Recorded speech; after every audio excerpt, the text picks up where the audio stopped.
Greetings, YouTubians, and welcome back to Wayne Sharp World, where today we are taking a look at two brand new Civivis dropping today. They're actually available right now for you to pick up, and two very interesting models. Civivi has taken one of their all-time best knives and made the potentially worse, maybe better. I want to hear your thoughts on that and a brand new model from a very popular figure in the knife community. But first, let's take a look at this new version here of, in my opinion, one of their all-time best popular models, and that is none other than the Civivi Sentinel Strike, but with a very different blade shape. Now, before I go any further into this dual review, I want to let you guys know that I appreciate everyone watching this video. If you like what you see, do me a huge favor, hit that subscribe button, follow along. I will continue to bring you the content. And now let's take a look at some overall specs on this EDC right here.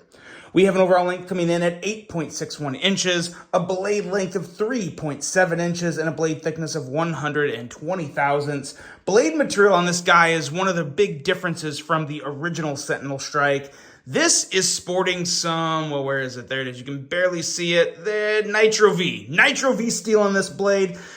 A lot of people are going to look at that as a big upgrade from the K110 that was on the original Sentinel Strike, which you'll see here in a second. We have a beautiful drop point style blade with a compound grind, handle length coming in at 4.91 inches, handle thickness at 470 thousandths, and then the handle itself is pretty much the exact same as the original Sentinel Strike. We're looking at aluminum and FRN, but that FRN piece is an integral piece on the back part of the handle that I think they did an absolute phenomenal job with. Have absolutely zero issue with FRN on this model. I think it's a great addition to make a really good knife affordable.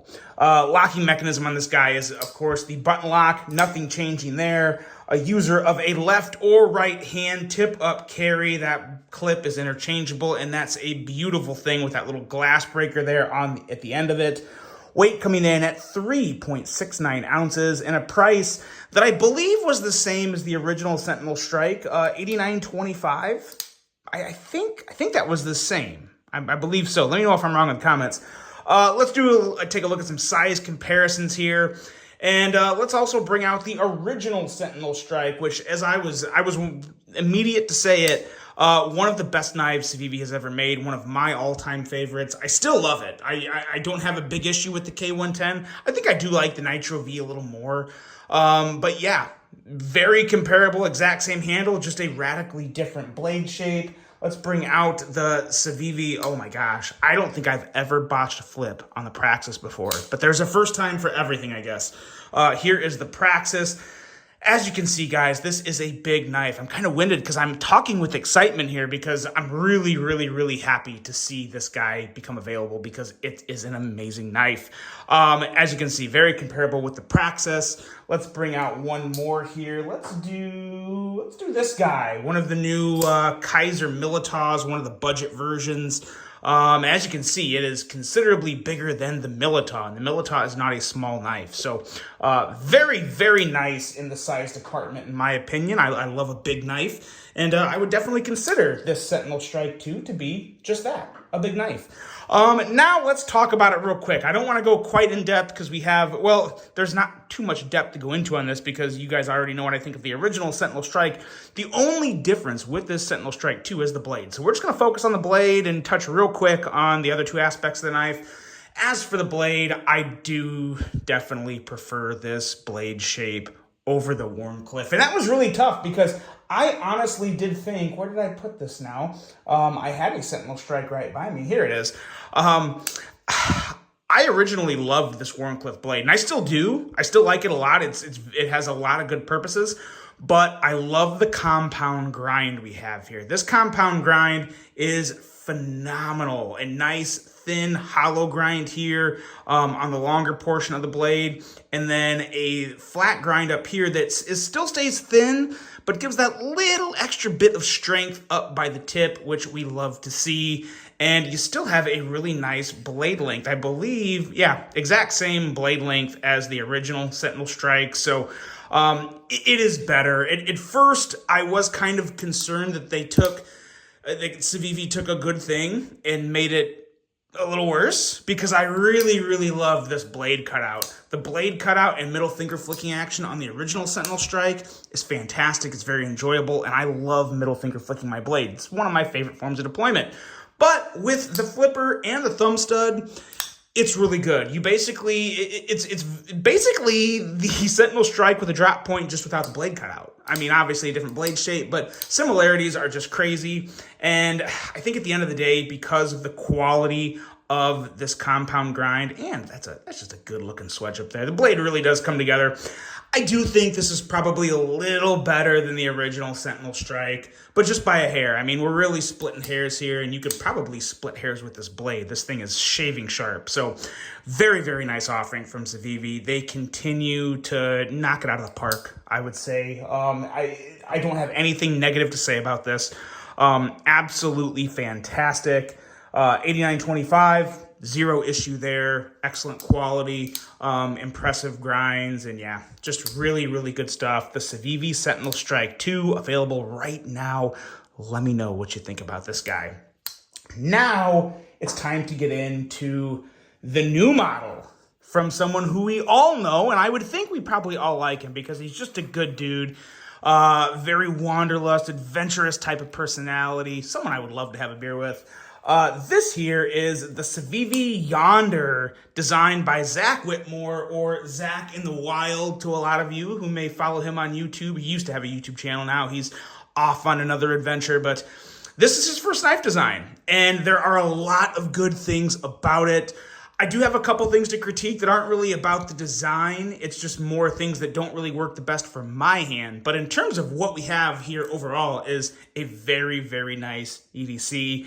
Let's take a look at some overall specs. We are looking at an overall length of 6.62 inches, a blade length of 2.88 inches, and a blade thickness at 90 thousandths. Nice, thin, and slicey. 14C 28N on the blade steel. I knew it was going to have that because I know Zach likes it, and I know we all like it. So very nice to see that. They have this listed as a Spey-style blade, and I won't argue it because, to be honest, I haven't seen a lot of Spey blades, and there could always be little modifications here and there. At first, I thought this was kind of like a reverse Tonto, but we'll go with Spey blade shape. Flat grind, handle length coming in at 3.74 inches with a handle thickness at 460 thousandths. You're going to have 3 different handle material options for this. I opted for just the black G10 because I think it looks really good. Then there's also micarta versions as well as a wood version. This has a crossbar lock, which, if I'm not mistaken, is this the first Civivi to ever have a crossbar lock? I think it is. I'm almost certain it is. So for Civivi's first attempt at a crossbar lock, I'd say they nailed it. I don't have any issues with it. I think it works great. It's very smooth, perfect amount of tension and strength in the spring. No complaints with the crossbar lock. Very happy to see that on a Civivi. User of a left or right hand tip up carry. Weight coming in at 2.76 ounces. I already said it, but I'll say it again. Designed by Zach Whitmore, Zach in the Wild. And a price coming in at $58.99, which is really good price point for someone, that's not an in-house design. Zach's gonna get some kickback from you buying one of these, and he should. It's a great design. He put his time into it. He deserves his royalties there. But for $58.99, that's a very competitive price from Civivi, from an outsourced designer. So very good work there on the price. Let's take a look at some size comparisons. See how it stacks up to some other Civivis and some other just knives in general. But first up, the one we have to compare it to, the Civivi Elementum. Any knife around this size has to be compared to it. And as you see, it's just a hair shorter. What else do we got here? Here is the new Kaiser Mini Militar, which is a nice little comparison indeed. Almost exact. Really right there with the Elementum. What else do I got here? Here's the Civivi Odium. Let's get a Civivi party going here. As you can see, just a little bigger than the Odium. Really not that much bigger at all. So I think that'll do it. I think that'll work for size comparisons. Nice size knife. Definitely a Zach size knife. Zach, he's never been one to really carry pocket swords. He's always liked kind of the just under sub 3-inch blade shaped knives based off, what I've seen from his time at Blade HQ and his, all of this, his normal carries. So definitely fits the Zach personality. And when it comes to the blade, I really, really enjoy this blade shape, and for two reasons. One, it has that same thin, slicey edge that every Civivi does, nice and thin behind the edge. We're talking about 16.5, 17 thousandths here. And then we also have the blade shape in general, whether you want to call it a spay or a reverse tanto. It's just a really good looking blade. Simple, but looks good, works well with the handle, nice jimping up top, and a tip that is somewhat slicey and going to be good for piercing. So you're going to have a lot of uses out of this blade. It's going to work pretty easily for just about anything you need it for. And I personally love the continuous belly. It's not a big round belly, but it's just a nice amount of continuous belly from bottom to tip, and I like that a lot. The one issue that I have with this blade is really not the blade, it's what's on the blade, and it's these thumb studs. I'm going to keep saying it because I don't know why Civivi is doing this. It kind of frustrates me because they do such a good job in everything else, and then they put these thumb studs on that there's just too big of a domed top at the top of the thumb stud. You see that circle there? The whole circle, everything around and above that circle is completely round. It's like a BB almost, like a BB cut in half and put on top of this. And the thumb stud is so close to the handle. I don't want to say it's hard because, like I said, I'm obviously deploying this very easily, but you don't have the same grip and traction that you would with a knife such as, we'll look at the Vosteed Mini Psyop here. As you can see, there's no dome here. It's flat. There's higher jimping. Let's compare these two because I really want to get my point across here. You see it gets round up at the top, and there is a couple little jimping marks here, but it's nowhere close to the effectiveness of the thumb studs on the Mini Psyop. It's just much easier to get in there and kick that blade out, as to where on this one, sometimes my thumb can slip off the top because it's just too domed. It's too slippery up top. My opinion, and again, this isn't really a knock on this knife. This is a knock on something I've seen on other Civivis. They need to just throw these thumb studs away, get new ones that are just regular, typical thumb studs. I don't care if they're a little bigger. I understand this is bigger. Maybe a thumb disc would have been better here. I don't know, but I don't really like this thumb stud. As you can see, though, I'm nitpicking because I can easily kick this out. So I'm not saying don't buy it because of that. If you've handled Civivi knives that had this type of thumb stud before and you don't mind it, then, then don't worry about it. You're good to go. But this is a knife, when I got it out of the box, I had to, you got to come down more under the thumb stud. As to where thumb studs, you can come from the side, you can come from the top, you can do a bunch of other things because it's just easy. You got a little more grip. This one, you really have to get below it and under it. Under it and below it, and then it kicks out pretty easily. I don't really have much of an issue. It's just annoying to me. I find it annoying, so again, part of my review process of telling you guys what I find annoying on a knife. If you don't, then you let me know too, because, I am not everybody. I am just Wayne. But outside of that, I really do enjoy this blade in general. I think it's a great blade, and I think the handle's very nice. The perfect Yonder for Wayne would be one a little bigger. A 3.25-inch blade with a proportional handle enlargement to meet the 3.25-inch blade, that would be a home run for me. Because when I hold this, you can choke up and you can actually do this, and it's not bad. The shape of this kind of makes it a little, I don't want to say uncomfortable, but a little awkward. But again, you can do it. You can definitely do it. But when you hold it back here, which I feel like is where it's meant to be held, I get like a 3.5. If I really scrunch up, I can probably call it a 4-finger grip, but just a common grip, it's a 3.5-finger grip. So I personally would love to see the handle just a little bigger, but again, that's really just me. That's what Wayne wants.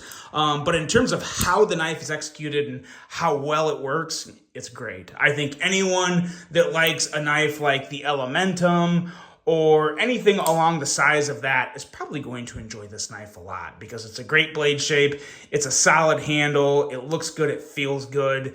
and got a nice deep carry clip, fully recessed. That's very nice with the inlay there, or the insert for the left or right hand side, whichever you're not using. So a lot of nice little details to this knife, and you don't see that a lot anymore. You don't see that quite as much, especially on knives under $60. That's a very nice perk to have, and it's a really nice deep carry clip.